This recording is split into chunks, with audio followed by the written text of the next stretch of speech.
Luka Doncic recently became only the third player in NBA history to record a triple-double against every NBA team, joining Russell Westbrook and LeBron James. But there's more to the story. Since his trade to the Lakers, there's been buzz about how the Mavericks label Luka out of shape and fat. Now Luka's on a mission to prove them wrong, and it seems like this trade has unlocked a whole new level of his game. But here's the big question. Could this new-look Lakers team with Luka and LeBron actually win the 2025 NBA championship? Let's break it all down only here on Sports Frenzy TV. Alright, let's start with the revenge angle. Luka facing off against his old team, the Dallas Mavericks. You just know there was extra motivation in his eyes when he stepped on the court. If you caught the game, you probably saw Luka hitting threes and hitting the Mavericks where it hurt. There was that iconic moment where it looked like he stared down the Mavericks bench. But honestly, I think the real message was aimed at the Mavericks management, especially Nico Harrison. Luka was sending a clear message. You traded me? Well, I'm going to make you pay. And the whole reason they traded him? Well, there's been a lot of excuses thrown around. Luka's not in shape. Luka's not a good leader. Even Luka was shut down by Jaylen Brown in the finals. To be fair, before the trade, Luka was doing what we expect from him. He was averaging 28.1 points, 8.3 rebounds, 7.8 assists, and 2 steals per game, pretty much playing like an MVP level star. But after the trade, things have been a little shaky. Since joining the Lakers, Luka's numbers have dipped a bit, only averaging about 19 points per game on 38% shooting. I'm not worried though, this is just a rough stretch. Luka's got a ton of talent and I have no doubt he's going to find his rhythm again soon. Once that happens, well, watch out because this Lakers team will be scary in the playoffs. Now, I know some of you might be wondering what's going on with Luka's shooting. Is he losing his touch? And yeah, the stats don't look great at the moment. Luka is shooting just 38.1% from the field, which is nowhere near the MVP level numbers we're used to seeing from him. But listen, I think we can all agree that Luka is not suddenly forgetting how to shoot. I mean, the guy is a top-tier scorer. I think the bigger issue is mental. This trade had to be a huge shock to Luka, especially since it came out of nowhere. Being traded for, well, reasons that don't really make sense, being called out of shape or not a leader that can mess with a guy's head. Plus, it's not like Luka is playing bad basketball.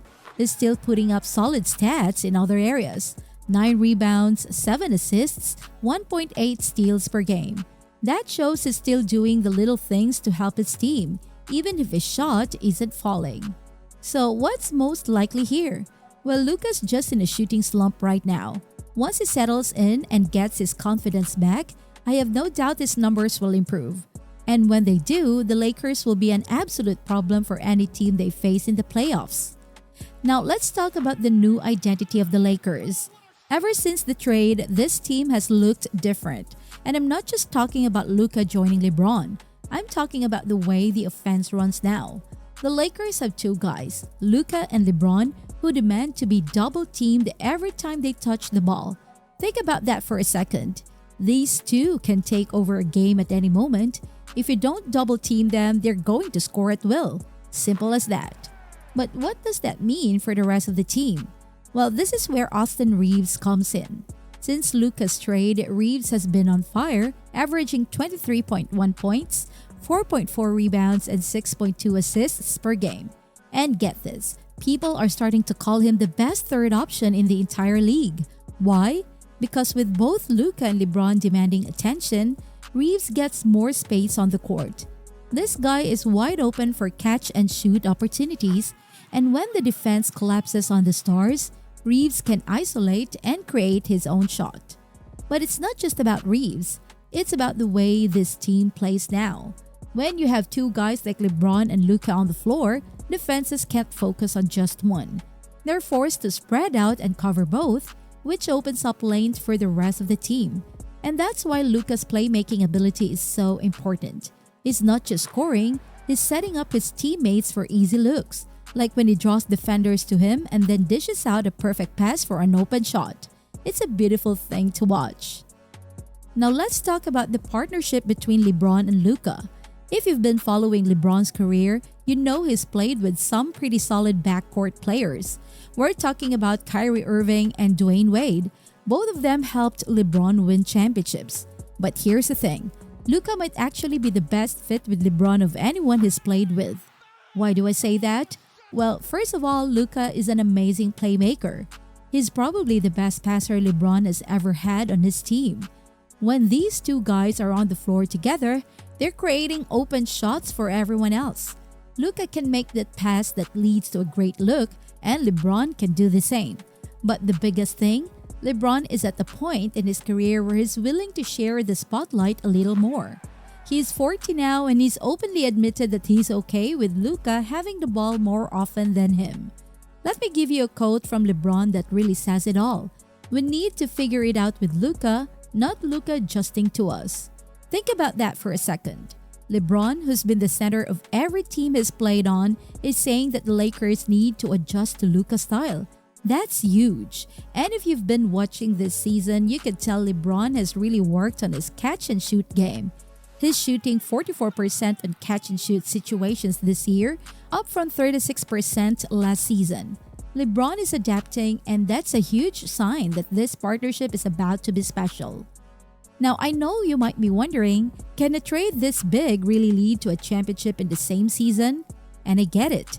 Historically, we haven't really seen a superstar traded mid-season and then go on to win a championship that year. The closest we've gotten to that was Rasheed Wallace in 2004, when he was traded to the Detroit Pistons and helped them win a title. But Rasheed wasn't the star Luka is. He wasn't taking 20 shots a game, and he wasn't the focal point of the offense. But let's be honest, this Lakers team is different. LeBron and Luka are not just two stars. They're two superstars who can take over games in completely different ways. And that makes this team dangerous. While it's true no team has won it all with a mid-season trade like this, if there's any duo that can break the mold, it's LeBron and Luka. Now let's be real here. Luka still needs to adjust and the Lakers could use a true center. But even with those weaknesses, they've got the talent to go all the way. If Luka and LeBron can get that chemistry down, the Lakers could defy history and win the 2025 NBA championship. So, what's the verdict? Can the Lakers win the championship this year? The answer is yes, but it's going to be tough. The team is still figuring things out and they're missing a true center. But with LeBron and Luka leading the charge, this team has the potential to go all the way. Luka's playmaking ability, LeBron's leadership, and Austin Reeves' growth as a third option make this team one to watch. When Luka gets his shot back, they'll be a tough matchup for anyone. The defense won't know who to stop. LeBron in isolation, Luka creating plays, and with Reeves hitting shots, the Lakers' offense will be nearly unstoppable. So, do I think they can win it all? Absolutely. But they've got some work to do. Let me know what you think in the comments. Do you believe in this new-look Lakers squad? Can Luka and LeBron bring home the title in 2025? Drop your thoughts in the comments below. If you enjoyed this video, don't forget to subscribe and hit that notification bell for more content. Thanks for watching and we'll catch you in the next one. Take care!